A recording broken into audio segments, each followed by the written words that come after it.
Hi everybody, welcome to another edition of Old Florida Fly Shop's fly tying tutorials. Today we're going to be tying the Red Jig Slider. It's kind of what this guy ends up looking like. And this is just a really nice fly to use on the flats in the backcountry for redfish and snook. It's heavily weighted deer hair slider.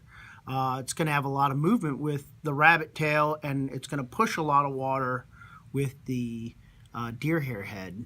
One of the main functions behind this fly is the tungsten hourglass eyes. Really make this fly heavy and guarantee it flipping over the right way. And again, redfish will eat this. You can use this for freshwater, for bass. So let's get started with it. We're in the vise here. We have this Mustad jig hook. It's 91768 NP-BN, and this gives a really wide gap to this fly. Allows a nice little bite. So we're going to start right at the bend of the jig, and we'll start with our tying thread. We're using 75 gel spun thread. A little tougher to cut with standard scissors. Use tungsten carbide scissors. They'll cut through it real nice. So we're just going to start a little bit, and we're going to put on our eyes first, right behind the bend of the jig. So we'll make just two little bumps here, so our dumbbell eyes can sit in between. And with the dumbbell eyes, these are interesting. They're kind of offset, so you can either have the weight dispersed down or up, obviously depending on what you want your fly to do. And we're gonna have the bulk of this eye facing upward, and that way when it'll help flip over the fly a little bit easier. So we're gonna tie this in with some tight figure 8 wraps. You really want to go real tight in the beginning. That's gonna secure your eyes to the hook. And we'll do some nice hard figure 8 wraps, and then at the base, once we have enough on, we'll do some parachute wraps underneath the eyes but above the hook. Want to make sure everything's centered, and we're going to just hit that with a little dab of Zap-A-Gap. We're using the pink, the thin, that penetrates a little bit quicker. All right, so here we'll go back to the rear of the fly, and we'll stop a little bit before the point of the hook, and we're going to add a tiger rabbit strip that's barred, and this is the Magnum size. It's a little bit thicker than your standard size. It's a 1/4 inch, and it's like a 3-tone here. You have a bottom color of tan, top color of orange, and it's barred black. So we do want to have the fly is going to be sitting with the hook point up. So we do want the fur facing up. So we're actually going to tie the hide facing with the hide up. We're going to tie this right in the end. Couple tight wraps. And you want to get that nice little taper. Make sure your piece is nice and straight. And at this point, we'll cut it to length. And I'll typically cut it. You can cut it, make it as long as you want, as short as you want. Couple inches. It's going to work. I like using a razor for this, so you end up having this taper with the hair that's off the hide. And then the next step we're going to do is a mono loop guard. So we're just going to take 20-pound mason, and we'll tie it in on the far side nice and tight. We'll loop it around the back of the hair. And we're going to keep this fairly tight. This is something that I don't need a big loop. This is just to prevent fouling on the cast. You know, a foul fly is not going to catch any fish, so you just kind of want to avoid that at all costs.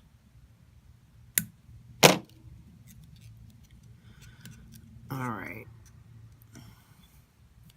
And once we have that on, we're going to go to a piece of tan crosscut rabbit. And we're going to tie this in by the tip and the tip only. You don't want to bulk up that rear too much. So we're just tying it in by the tip with the hairs facing the rear of the fly. If it's twisting around on you, you can always take a little bit of the Zap-A-Gap and just kind of zap it a little bit. All right.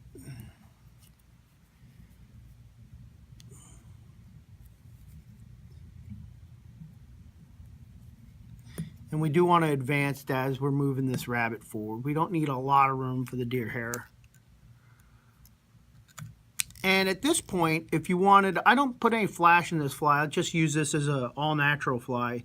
At this point, if you wanted to put some flash in there, you certainly could use a piece of Palmer chenille, either in front or behind the rabbit, and that will give it a little bit more flash. So I'm going to use the double-edged razor to cut the hide. Makes it easier to get in there nice and fine. And just tie that end down. All right, at this point, I'm going to start stacking some hair. I've already pre-cut some of my hair, and I'm using these big Primo deer hair strips. And this is tanned and then dyed. This isn't bleached, so it has a nice natural look to it. And I'm using orange and rusty brown. So we're going to start with rusty brown, orange, and then another piece of rusty brown. So this first batch, we do want to keep the tips on the deer hair. And we're using a bundle that is probably about as thick as a bobbin handle. And we're going to have the tips facing back. And we're going to tie this in. We're really going to try to pinch our hair on top of our fly and keep it all on top of this. We're going to consider this the top here. We're going to keep it all on top. We're not spinning it around the shank. And we're going to just take 2 loose wraps and gather the thread beneath our fingers. And once we have those wraps, we're going to tighten down and again keep everything on top. I'm going to make 2 more wraps through there. And once I have that, I'll pull everything back and make some wraps in front of the whole bundle. Try not to trap any small deer hair fibers. Once we have that, we're going to take our Cohen's hair packer, which is nice because the jaws can get around the eyes. And we're just going to give a little pack towards the rear here. And once we have that, I'm going to just put a half hitch in here and we'll go to our next bundle. All right, so the next bundle is going to be our orange. And I've already trimmed the ends off the orange. So the orange here is not going to have any tips. It's a little bit shorter bundle because I don't have the tips here. And we're going to tie this in the exact same way.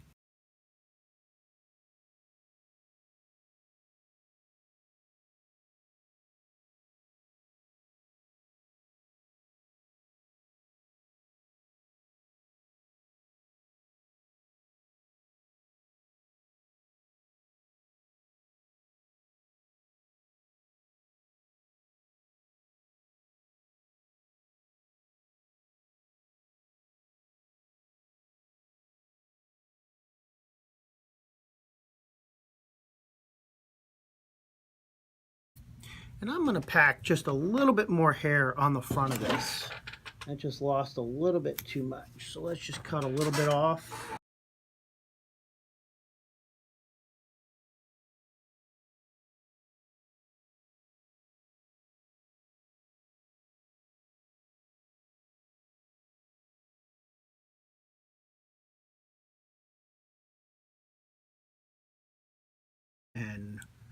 do a hand finish here since I left my whip finisher behind.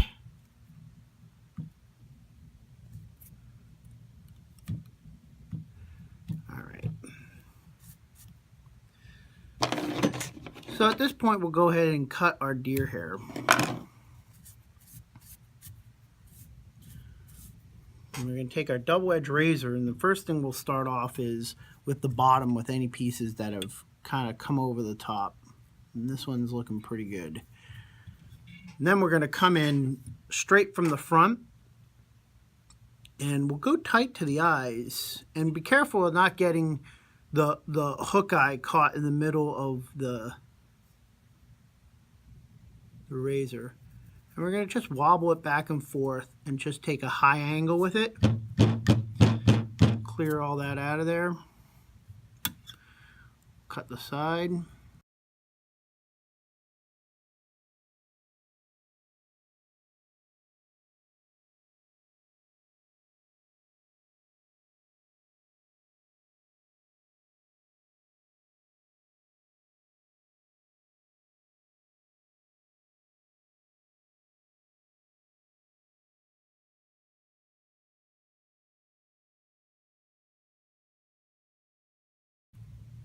All right, so our next step is to just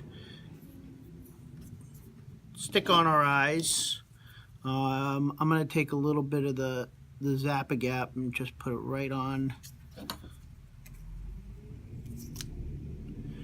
to the eye and just drop that on there. If you need to move it around a little bit and not get glue on your fingers, just use the end of your bodkin. If you got some gel super glue handy, that will work fine. And you don't need a lot of this super glue on here. The small amount of the gel or the regular super glue will work fine.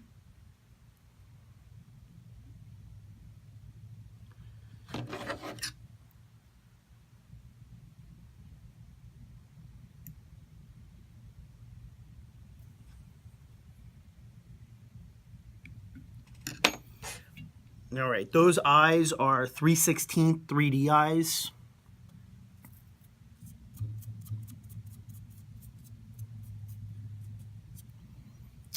All right, so at this point, all you're gonna have to do is tie in a weed guard. So we're gonna retie our thread on ahead of the eyes.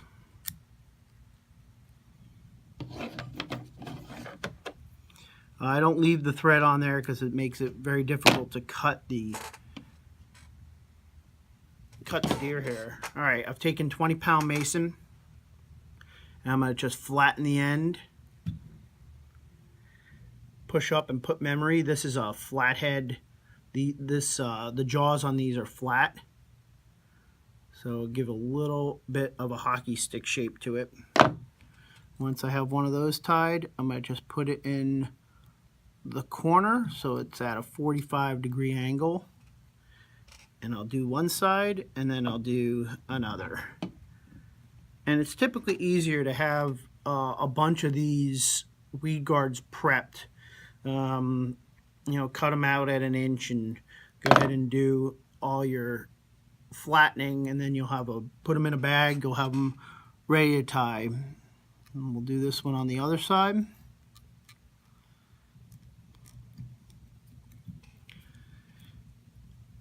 And it's really crucial to get in here behind it. Make a few wraps behind.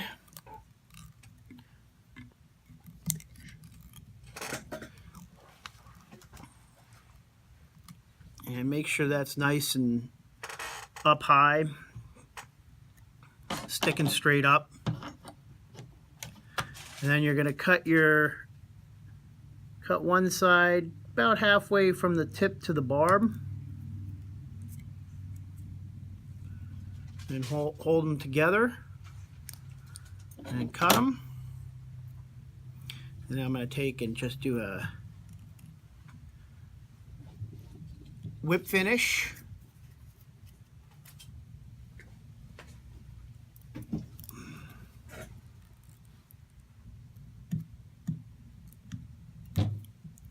give yourself a nice tapered nose here.